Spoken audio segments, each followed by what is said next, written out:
Hey everybody, welcome to the SkyLounge, and this is Cruise Peruse, episode number 130. And ironically enough, it's 2:30 while I'm recording this right now. Boys and girls, the NHL season has officially started. Hockey is back, and yes, I posted a review video of the Vegas Golden Knights today. Well, technically yesterday, but 12 a.m. is still today, right? Right. That's math, boys and girls. Science. But what isn't science is the magic of hockey when it comes back to our lives. The beginning of October. Now, if you notice, yes, my voice is kind of shot right now because I gotta tell you, I love my team. I do. And the passion that I got for my team sometimes can be detrimental to me because, you know, I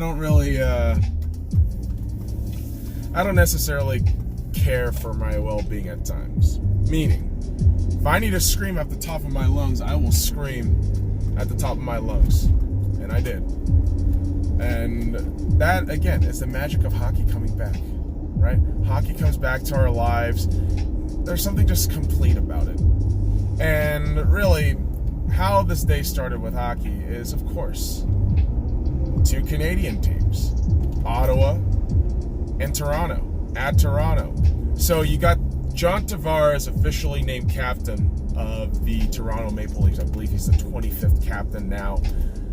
You know, good on him. And I know a lot of Islanders are going to say snake, but yeah, I get your argument, I do, but simultaneously, if you're still saying snake without looking at your ownership and management of the past, I gotta tell you, dude, you're an ignorant fuck. What are you doing? Because your management kind of fucked Tavares for a long time, and only now that they're getting good, you're getting recency bias and not even thanking the man for the services he provided for you in the years past. But really, when we thought, of course, Toronto's going to run a train on this Ottawa team, which is on a technical rebuild, Ottawa got one early. And at the end of the first period, when it ended 1-0, and mind you, I didn't watch any of these other games because I was prepping myself up to get to the Vegas Golden Knights game. But what ends up happening is just an onslaught from Toronto. And I got to tell you this.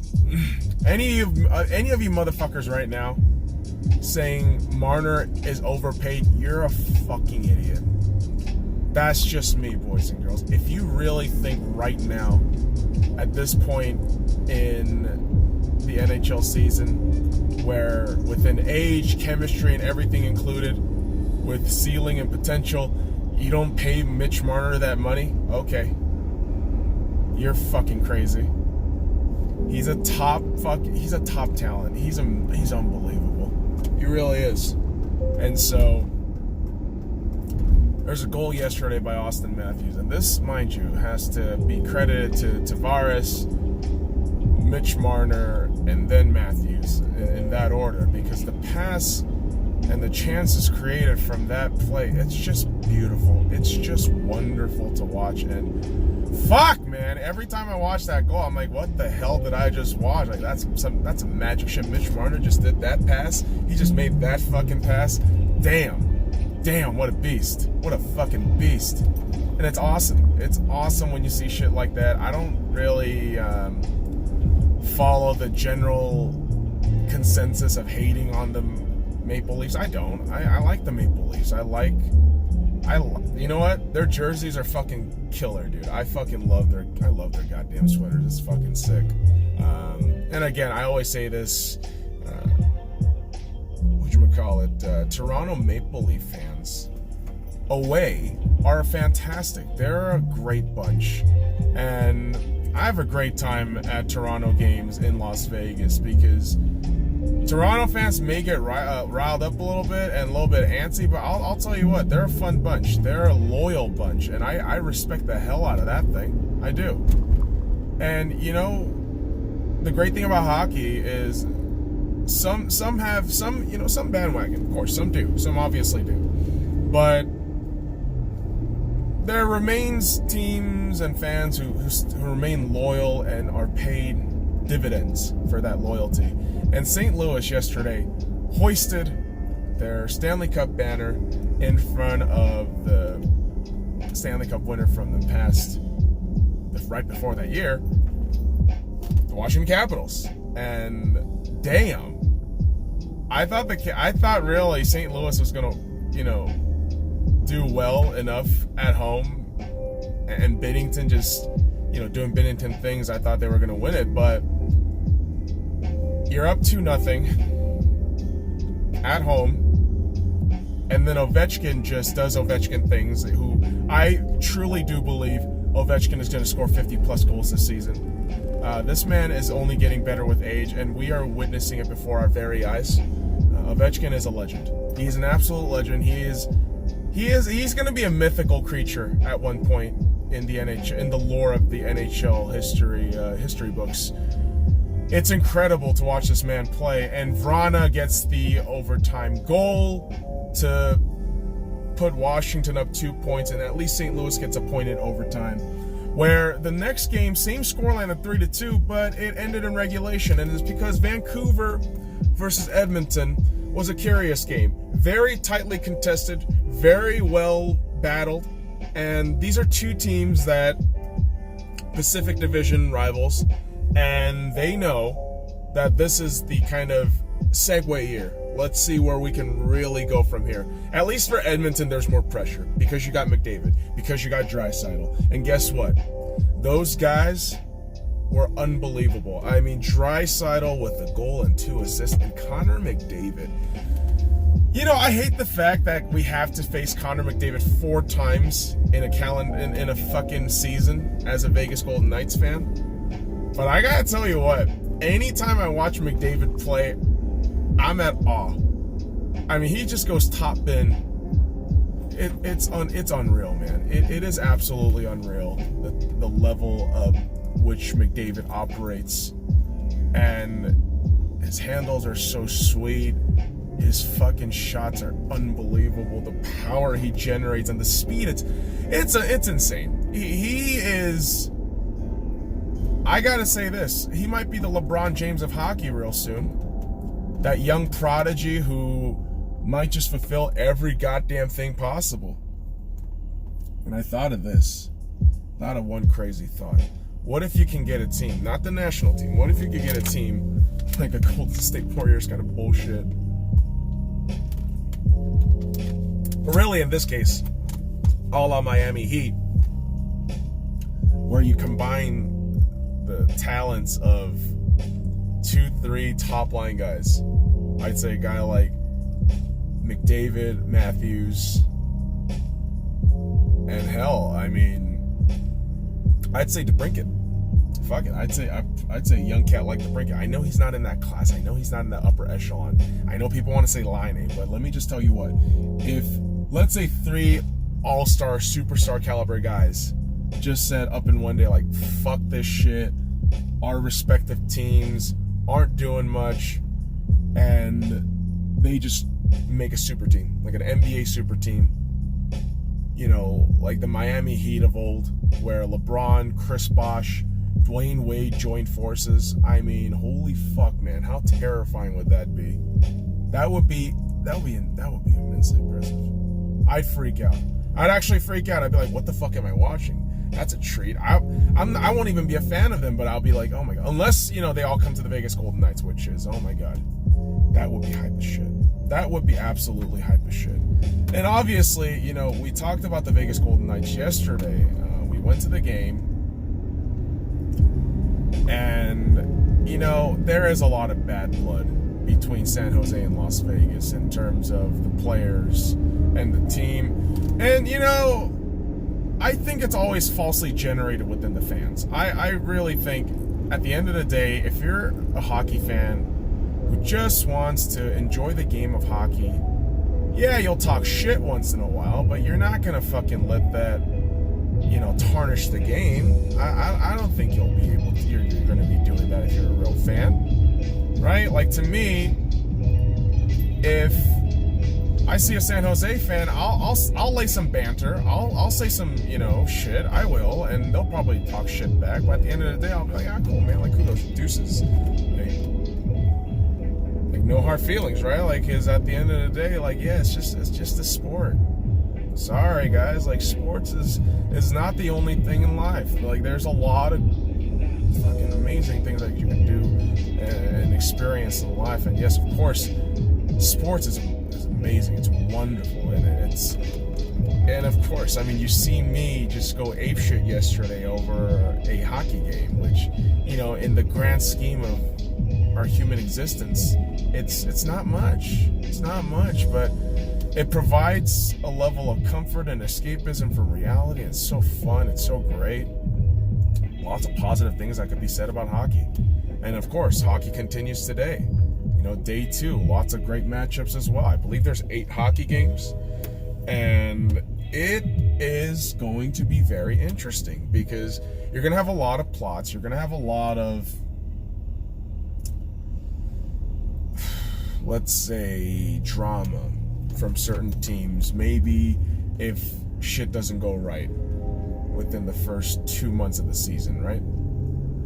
And of course, I mean, in hockey, NHL, the drama isn't so laid bare like it is in the NBA or the NHL, right? It's more just like, okay, cool, like, there might be beef, but if it explodes, it's not gonna explode that much. Even if it does, like, okay, cool, like, we'll just kind of handle it. We'll just kind of have to handle it. But the NFL is a breeding ground of fun, interesting drama stories. The Minnesota Vikings. God. Listen, I got a couple of Minnesota fans who are friends of mine. Like, die-hard Minnesota fans. And I feel for them. I do. I fucking feel for them. Because, let's be honest, man. All this criticism of Kirk Cousins, it's absolutely true. It's absolutely true. And I always lay this caveat, like, yeah, I'm sure he's a nice guy. I'm sure he's an outstanding citizen of, Minneapolis, Minnesota. I'm pretty sure he is. But god damn it, guys, like, you can't defend this shit. You can't. I'm sorry. You got arguably, you got the best wide receiver duo in the NFL, period. And somehow, some way, checkdowns, short passes, over dependence on the running game. I mean, come on, man. What are you doing? And I say this. I know right now the story is Diggs more or less confirmed that he wants to be traded out of Minnesota. There's a lot of murmurs. There's a lot of talks. And even Adam Thielen laying the dirty laundry to public. But you know what this is? If you're Minnesota, okay, if you're smart and if you're Minnesota, you're not trading Adam Thielen. You're not trading goddamn Stephon Diggs. You're not trading Dalvin Cooks. And you're certainly not dismantling that defense. Absolutely not. What you're doing is looking for a fucking quarterback who you can salvage and bring to your squad who is better than Kirk Cousins. And I'll tell you what, there's a hell of a lot of quarterbacks, okay, that are better than Kirk fucking Cousins. I'll name you one. Andy Dalton. I know there's a lot of flack for what Andy Dalton does. I get that shit. I do. But he will at least throw deep. Okay? He will at least get a receiver to look deep and fucking go for it. Like, Kirk just infuriates me. Kirk Cousins as a player in the National Football League, in terms of what he stands for, it infuriates me philosophically.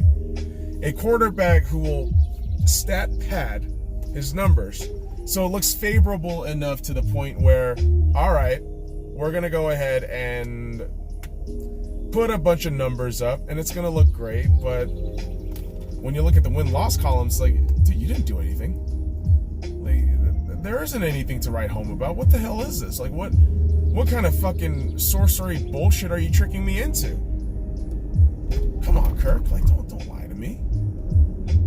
You're bang average at best. And those defenders of Kirk Cousins, I'm like, what are you on at this point? And I get it. This is a fellow human being that you want to see succeed. I understand that perspective. I do. But speaking on behalf of a team perspective of winning and losing, because at the end of the day, football is a business. It's a win-loss business. And if you're not in the business of winning, you're in the business of losing. And when you're in the business of losing, there's going to be a lot of drastic changes. A lot of shit happening. So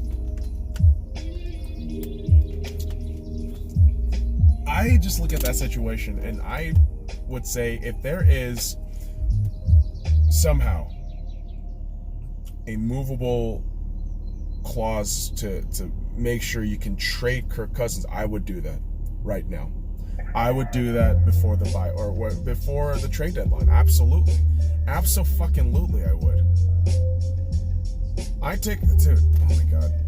I could list a couple. I could really list a couple. Kirk Cousins. I'd say risk it on Josh Rosen at this point because they've already accepted the tank bowl. Why not experiment with a young guy who showed a lot of upside, but is becoming a bust because of the state of Miami? I don't know. I'm spitballing here. Trying to list some quarterbacks. And if any of you stupid motherfuckers say Colin Kaepernick, I will smack the shit out of you. I really will. I really will. I mean, Jesus Christ, man. You got... Yeah, really. I just say Andy Dalton. I'd say Andy Dalton, Josh Rosen. Yeah, maybe even taking a look at that Kyle Allen fella. Yeah, and young quarterbacks are worth taking a look at more than goddamn Kirk Cousins. That's my whole point. And I know I didn't list a lot of names. I maybe list like 3 names barely. But my point is, there are younger quarterbacks that you could take a risk on with not so much fucking money wasted.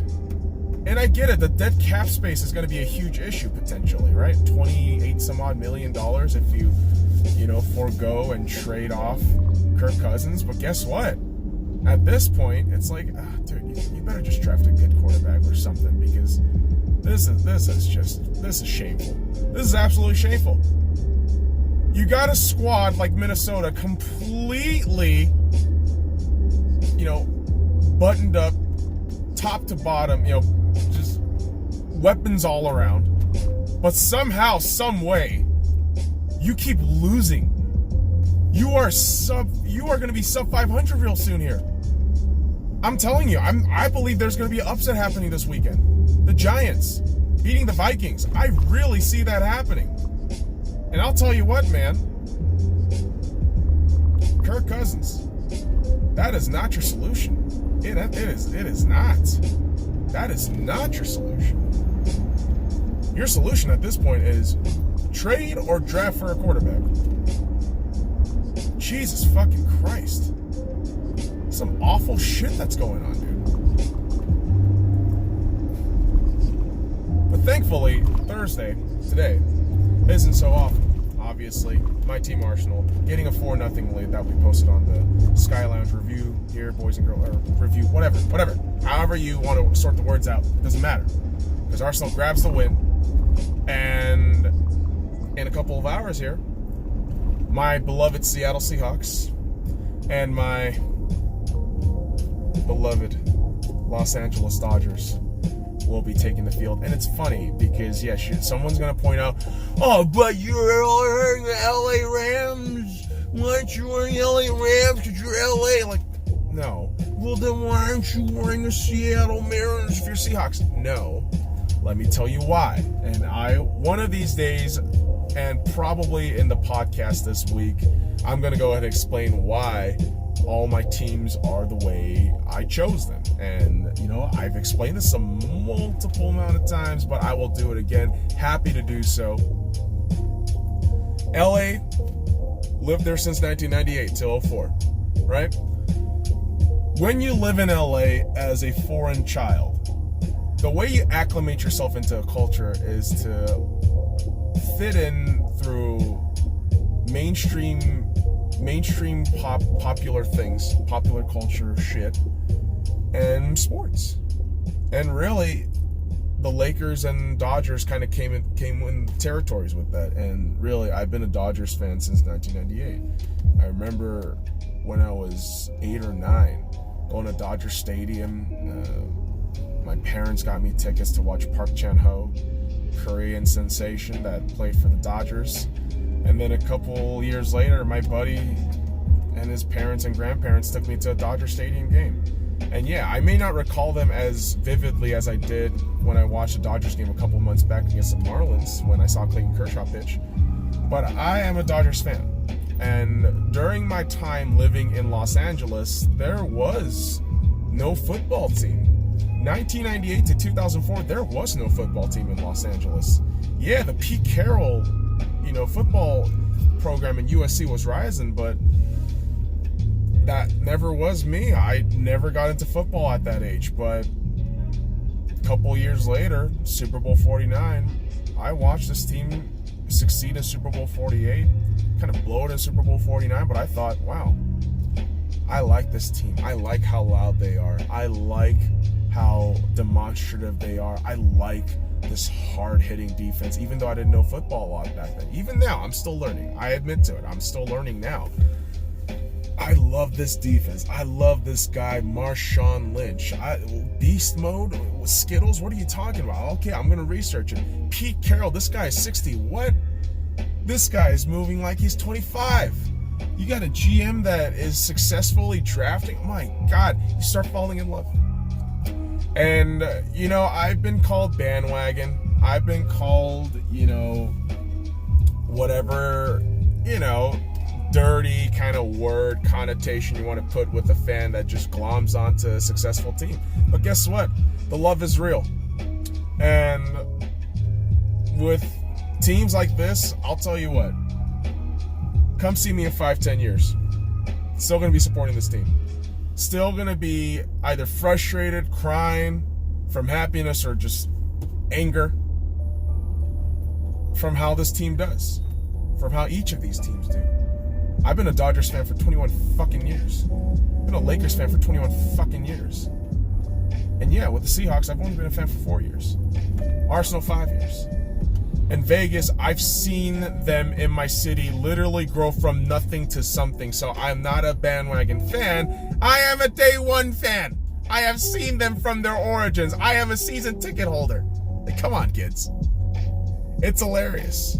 And I always laugh at the peasants on the comments sometimes. Like, what are y'all talking about? Jesus. And I love it. It's because it's always the snippets that people take into consideration. Like, oh, this is only good as this. Like, no, dude. Like, you got to take everything into context, everything into consideration. Do your due diligence of research. And, I get self-defensive all the time. I do. But simultaneously, if I'm wrong, I'm wrong. And I eat shit on that. I absolutely do. And here's the thing, kids. At the end of the day, I don't give a shit about your opinions. I don't. I really don't. The only opinions that matter to me, my mother, and my closest friends who I call my brothers. That's it. Everybody else in this world, I don't really give a shit. I really don't. People always bring that quote from The Dark Knight, some men just want to watch the world burn. To me, that doesn't indicate sadism or chaos. To me, that is indication of absolute indifference. Chaotic neutral. I don't really give a shit what happens. I don't. With most people, I don't. I don't really care. Okay? Like, my brother had a child, a couple weeks ago. I was thrilled. I was amazed. I was like, oh my God, this is unbelievable. Fortunately, I couldn't go to the birthing of this child, but, it's incredible, despite distance and despite not meeting up with people. If there is love, you will know it. You will appropriate yourself to it. You will, try to give back as much as you can. even within the limitations of yourself or what you do, outside of that. But really, beyond the people I love, I don't really give a shit about most people. I don't. Somebody says, "Oh, Lizzie from the block got pregnant." Like, I don't give a fuck. Like, who the fuck is Lizzie? I don't give a fuck about that bitch. Like, what the fuck? Who the fuck is that supposed to be? Some twat? I don't give a fuck. Like, I can only lend my empathy and sympathy for so many bullshit. Like, I'm like, yeah, after a while, I'm like, I don't care. I don't care. This is where state of indifference just comes in, and I'm just gonna focus on my shit. Just do what I gotta do, and that's it. That's really it, boys and girls. But people try to muck shit up all the time, right? Like this NLDS. I mean, we got Thursday Night Football, Seahawks and Rams, which I think the Seahawks are gonna win by 2 possessions or more. That's just my thought right then and there. But the NLDS is something that people tend to muck up because you only need 3 wins. It's a 5-game series, and there's a lot of overthinking that can happen. And I've seen the Dodgers do a lot of overthinking and fuck their shit up. So, Dave Roberts, I'm looking at you. I appreciate you. I do. I love you. I love my Dodgers. But can we, for God's sakes, just comfortably get through this playoffs? Can we play up to our potential? I love the fact, right? And I say the word love here because it is a warm feeling in my heart when I see young men get an amazing opportunity to show out in the postseason. And guess what? The Dodgers, with, what was it, 8 plus rookies debuting in their postseason. Will Smith, Dustin May, Gavin Lux. Gosselin is going to be, not part of the NLDS, I guess, but whatever. Verdugo, Beatty, like, dude, this is going to be fucking awesome. I mean, god damn it, man. Oh, shit. Assholes might just go in quicker. If you can shift lanes quicker, that'd be great. But shifts, offensive shifts, baseball. Very excited about this. I've been waiting for October. To literally say months, of course. That's more than appropriate. But man, it feels like ages since we've had baseball postseason. And back-to-back world losses has really given me clarity and insight as to how important consistency is. And like I've said, I really do think that the Dodgers are doing something unprecedented in the modern age of baseball. Something that not a lot of fans, even Dodgers fans who pay attention when October rolls in, there's a lot of appreciation that could be said here. There's a lot of things that could be applauded here. And I know fans are easy to jump on the, oh, we didn't win, oh, they blew it. We're back at it, aren't we? We only need 3 wins to get to the NLCS, don't we? So, we're in this together now. Dodgers fans, we're in this together. 11 wins. We need 11 wins. And hopefully not 11 losses. Yeah, hopefully just. Oh my God, I'm gonna freak out. Boys and girls, because it's gonna happen in a couple of hours. So I'll go ahead and end it there, boys and girls. Follow me at the Sky Lounge on all the links in the description below. Like, comment, subscribe for more daily contents. Fuck off.